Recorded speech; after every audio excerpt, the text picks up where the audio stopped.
Shri Bhaskar news ने एक खबर चलाई थी जिसमें नेशनल हाईवे में एक लग्जरी कार के सनरूफ में बैठकर एक युवती झूम रही थी, जिसके बाद ये वीडियो सोशल मीडिया में जमकर वायरल होता है। इस पूरे वीडियो में पुलिस के द्वारा बड़ी कार्रवाई की गई, जानकारी मिल रही है। इस पूरे मामले में पुलिस ने वाहन का जो मालिक है उसे भी गिरफ्तार कर लिया है। आपको बता दें कि इस प्रकरण में युवती की भी गिरफ्तारी करने पुलिस पहुंची थी, पर जानकारी मिली कि युवती अंबिकापुर की रहने वाली है, जो बिलासपुर से अंबिकापुर चली गई, जिसके चलते पुलिस ने युवती के ऊपर कोई कार्रवाई नहीं की। पर इस पूरे मामले में जानकारी मिली कि आगे युवती के ऊपर भी कार्रवाई करने की बात कही जा रही है। आपको बता दें कि खुलेआम यातायात नियमों का उल्लंघन करने वाले एक व्यक्ति को पुलिस ने गिरफ्तार किया। बताया जा रहा है जो पकड़ा गया आरोपी है वो पूर्व राजपत्रित अधिकारी का बेटा है, जिसने यातायात नियमों के बेखौफ तरीके से धज्जियां उड़ाई।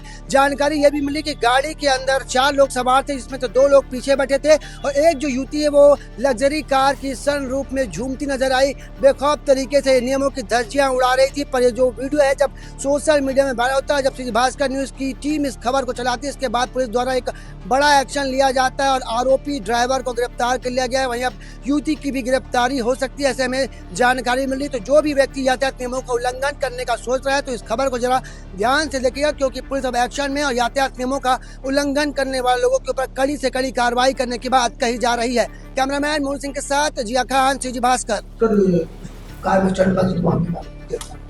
जी हाँ, एक चकरभाटा क्षेत्र में एक कार में एक युवती जो है सनरूफ से निकल के लापरवाही पूर्वक हरकत करते हुए दिख रही थी। उसमें थाना चकरभाटे में संज्ञान में लिया गया है और उसमें कार मालिक के खिलाफ अपराध पंजीबद्ध किया गया है और गाड़ी को जब्त किया गया है। सर, युवती के ऊपर कोई कार्रवाई नहीं की गई? वो युवती उसमें अंबिकापुर की रहने वाली है। कल जब चेक किया गया था तो यहाँ पे गाड़ी है और गाड़ी चालक के खिलाफ कार्रवाई की गई है और चूंकि युवती अभी अंबिकापुर में है तो बाद में उसमें सख्त से उसमें कार्रवाई की जाए।